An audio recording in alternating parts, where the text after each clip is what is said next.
Actually एक लड़की के बारे में है जिसका नाम है एनी फ्रैंक। ये चैप्टर एक्चुअली एक नॉवल से लिया गया है।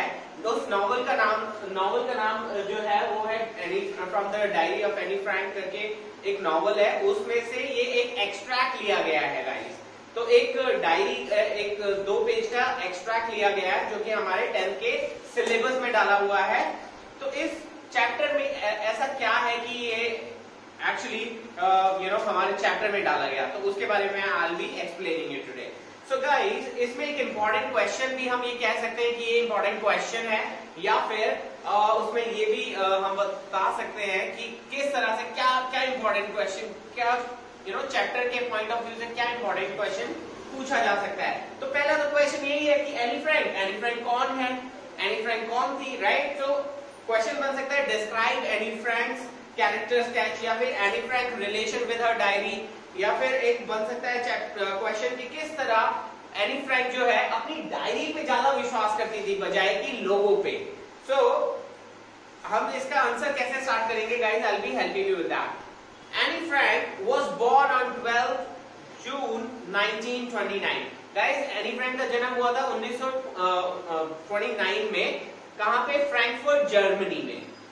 ये जूइश थी, बाय रिलीजन जूइश थी ये, और शी वॉज वेरी इंटेलिजेंट, बहुत इंटेलिजेंट लड़की थी, and always wanted to be a writer. और वो हमेशा से क्या बनना चाहती थी? एक राइटर बनना चाहती थी। She was a good reader, बहुत अच्छी थी पढ़ने में she was good, and she loved reading books. उसको किताबें पढ़ना बहुत अच्छा लगता था, उनको ट्रांसलेट करना अच्छा लगता था, उनको नए वर्ड वोकैबुलरी सीखना बहुत अच्छा लगता था। So that's what she always loved and fascinated about reading. So guys, any Frank का कोई ऐसा घनिष्ठ मित्र नहीं था, कोई कोई अच्छा फ्रेंड था, फ्रेंड सर्कल नहीं था उसका। क्लास में उसके 2-4 फ्रेंड थे जिनसे वो बात करती थी, जिनसे वो अपनी बातें शेयर कर लेती थी। लेकिन ये एक्चुअली टाइम जो था ना, ये टाइम था जब वहां पे डिक्टेटरशिप चल रही थी हिटलर की। तो आप किसी पे विश्वास करके ऐसे कुछ भी नहीं उनको बोल सकते थे। तो एक ये भी रीजन था कि वो ज्यादा दोस्त बनाने में बिलीव नहीं करती थी, या ज्यादा दोस्त उसके नहीं थे। तो एनी फ्रैंक को उसके पिताजी उसके 13th बर्थडे पर एक डायरी गिफ्ट करते हैं। तो डायरी का जो हम इतना डायरी पढ़ रहे हैं, तो डायरी का एक्चुअली पिक्चर यहाँ पे आता है कि 13th बर्थडे पे उसके पिताजी उसको एक डायरी गिफ्ट करते हैं। उस डायरी में वो क्या करती है कि वो अपनी सारी फीलिंग्स, अपने थॉट, अपने जो भी उसके माइंड में चल रही हैं चीजें, या वो जो बातें, कुछ ऐसी बातें जिनको हम किसी और को नहीं एक्सप्लेन कर सकते, किसी और के साथ नहीं डिस्कस कर सकते, तो वो क्या करती है, वो सब चीजें अपनी डायरी में नोट करती है, सब चीजें अपनी डायरी में लिखती है। So his father gave her a diary on her 13th birthday, और वो अपनी डायरी को एक नाम भी देती है। क्या नाम देती है? She named her Kitty. Kitty नाम देती है उसको। तो she decided to share everything, कि वो अपनी डायरी में सब कुछ लिखेगी, because nobody is interested, क्योंकि कोई इंटरेस्टेड ही नहीं है कि वो क्या सोचती है, what she thinks, what she believe in, what she treated। तो वो ये सारी बातें, ये सारी चीजें जो है अपनी डायरी में लिखेगी।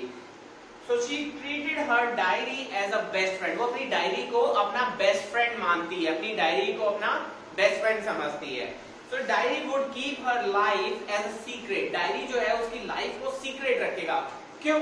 अगर मान लो मैं अपनी बात अपने किसी फ्रेंड के साथ डिस्कस कर रहा हूँ, you never know, फ्रेंड कल को किसी और को बता दे वो बात, राइट। बट डायरी में कोई बात जो लिखी हुई, क्या वो डायरी किसी और को बताएगी? नहीं। वो डायरी तो नॉन लिविंग थिंग है, वो तो डायरी में जो चीज हमने लिख दिया वो उसी के अंदर रहेगा, राइट। सो इसमें एक क्वेश्चन बनता है कि वो डायरी पे ज्यादा विश्वास करती थी बजाय कि लोगों पे। सो उसमें आप ये सारी चीजें लिख सकते हैं, और उसमें आप ये भी मेंशन कर सकते हैं कि she कन्फाइडेड everything in the diary, her family, वो अपनी फैमिली के बारे में उसने लिखती है, अपने फियर, अपने दर्द के बारे में लिखती है, अपने डर के बारे में लिखती है, अपनी लोनलीनेस के बारे में लिखती है, अपनी लाइफ के बारे में लिखती है, और उसको अपनी डायरी को as a best friend consider करती है, हमेशा अपने बेस्ट फ्रेंड उसको मानती है। गाइस इसमें एक सेकंड क्वेश्चन बनता है कि जब वो अपनी डायरी में ये हम पढ़ रहे थे इस चैप्टर के बारे में, तो उसमें एक स्टेटमेंट था, paper has more patience than people. Patience का मतलब होता है धैर्य।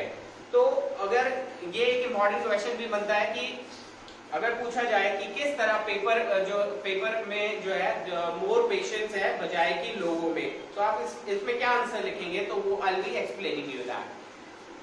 फर्स्ट आप इसमें ये लिख सकते हैं कि Anne believes nobody is interested. कोई इंटरेस्टेड नहीं है आपके बारे में जानने में। अब आप भी फॉर एग्जांपल मेरा फ्रेंड है, वो मुझे आके रोज अपनी बातें कुछ बता रहा है, तो मैं एक टाइम के लिए सुनता रहूंगा, but I am sure after a certain time मैं उनको इग्नोर करना शुरू करूंगा या मैं उसको बोलूंगा यार मुझे मत बताओ ये सब चीजें, राइट? तो any believes that nobody is interested in others life as they are struck with their own problem। हर कोई अपनी प्रॉब्लम में उलझा हुआ है, राइट? किसी के पास इतना टाइम ही नहीं कि मैं आपकी किसी और बंदे की बात में इंटरेस्टेड रहूं। दूसरी बात, पीपल फील बोर्ड। अगर मैं रोज आपको आके अपने बेस्ट फ्रेंड की बात बताऊं कि आज ये आज वो, तो आई एम श्योर आप भी बोर हो जाएंगे, right? So people they feel bored and become impatient, और वो इम्पेशेंट बन जाते हैं when we talk about our problems, our things, right? Third thing is, on the other hand, if we write something on the paper, our feelings, our thoughts on paper, we can write as long as we want। हम कितना भी बड़ा उसमें लिख सकते हैं, right? जो भी कुछ हमें लिखना है, जो भी हमारा thought process है, हम सब कुछ लिख सकते हैं उसके अंदर। And we can share our feelings, whether we are sad or happy, हम खुश हैं या sad हैं, वो सारी चीजें हम उसमें लिख सकते हैं।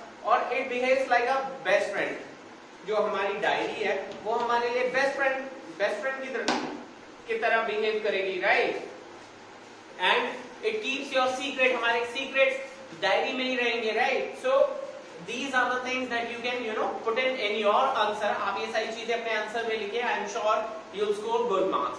गाइस फिर एक इंसिडेंट होता है जो कि एक इंपॉर्टेंट क्वेश्चन बनता है यहाँ पे, आई will be explaining you that कि एनी फ्रैंक जब स्कूल जाती थी, तो ये जो चैप्टर है ना डायरी ऑफ एनी फ्रैंक, ये एक्चुअली एक एक्सट्रैक्ट है, वो एक डायरी एंट्री है। तो वो मैं आपको एक्सप्लेन करूंगा कि किस तरह क्या होता है। तो गाइस एनी फ्रैंक जो थी वो पढ़ाई में अच्छी थी, बट उसको मैथ्स जो था, मैथ्स इतना अच्छा पसंद नहीं था, और मैथ्स में वो पास तो हो जाती थी और अच्छे मार्क्स भी आ जाते थे, बट उसको मैथ्स इतना पसंद नहीं था। सेम गोज क्या होता है आप स्कूल के टाइम में उसके साथ, वो इस क्वेश्चन में हम आई will be explaining you. So Anne Frank clearly describes her teacher. अपनी इस एक्सट्रैक्ट में एनी फ्रैंक जो है अपने एक टीचर के बारे में बताती है, जिनका जो कि मैथ्स के टीचर है। इनका नाम है मिस्टर कीजिंग, KEESING, कीजिंग। तो ये इनको मैथ्स पढ़ाते हैं। एनी फ्रैंक जब भी ये मैथ्स पढ़ाने आते हैं, तो ये हमेशा एनी फ्रैंक और अपने फ्रेंड्स के साथ बातें कर रही होती है, because she is very talkative. उसको बात करना बहुत पसंद है, बहुत टॉकेटिव है वो। तो हमेशा वो अपने आसपास जितने भी लोग होते थे उन सबके साथ बातों में उलझी रहती थी, बातों में उनको लगाए रखती थी। तो इसीलिए जो मैथ्स के सर होते हैं मिस्टर कीजिंग, वो उनको एक पनिशमेंट देते हैं। क्या पनिशमेंट देते हैं कि एनी कल आपको एक ऐसे लिख के लाना है, किसके बारे में? About the chatter box and a chatter box. Chatter box पे आप लिख, चैटर बॉक्स हम किसको बोलते हैं? जो बातूनी लोग होते हैं उनको हम चैटर बॉक्स बोलते हैं। तो अगले दिन वो कुछ ऐसे बना के 2-3 पेज का लिख के लाती है और क्लास में सुना देती है। 1-2 दिन वो शांत, और टीचर भी जो है वो सुन के, टीचर को लगता है कि शायद उसको अपने गलती महसूस हो गई है, तो वो 1-2 दिन चुप रहती है एनी फ्रैंक, लेकिन थर्ड डे फिर वो बातें करने लग जाती है। तो टीचर उसको एक और पनिशमेंट देते हैं। एज अ पनिशमेंट उसको बोलते हैं तुम एक और ऐसे लिख के लाना, किसके बारे में? An incorrigible chatter box. Incorrigible का मतलब क्या होता है? इनकरेजेबल का मतलब होता है जो कि चेंज ना हो, या हम कह सकते हैं आम भाषा में हम बोल सकते हैं जो डीट है, जो कि अपने आप को नहीं बदलेंगे, राइट? सो इनकरेजेबल चैटर बॉक्स। अगले दिन भी वो एक ऐसे लिख के ले आती है और वो सुना देती है। 2-3 दिन फिर ठीक रहती है, 3rd-4th डे वो फिर से टॉकेटिव बिहेवियर उसका वापस से आ जाता है। और इस बार मिस्टर कीजिंग और गुस्से में उसको एक और ऐसे लिखने के लिए बोलते हैं। ऐसे का नाम होता है quack quack chatter box said the mistress. So इसके बारे में वो लिख के लाती है। So he asked her to write essay on these as a punishment, और फिर क्या होता है, which is a learning because he wanted her to be focused on her studies. वो टीचर बच्चों को क्यों पनिशमेंट देते हैं, वो चाहते हैं कि उनके जो बच्चे हैं वो फोकस होके पढ़ाई में फोकस करें। सो टीचर और स्टूडेंट का relationship is very respectful, teacher and student relationship is very respectful and sacred, और इट इज अबाउट डिसिप्लिन। हमेशा एक टीचर चाहता है कि अपने बच्चों को डिसिप्लिन सिखा सके, क्लासरूम मैनर्स सिखा सके, और तो और विच इज इम्पोर्टेंट, जो कि ये सब चीजें क्या होती हैं, बहुत इंपॉर्टेंट होती है एक स्टूडेंट के लिए और एज वेल एज एक टीचर के लिए बहुत इंपॉर्टेंट होती है ये सारी चीजें।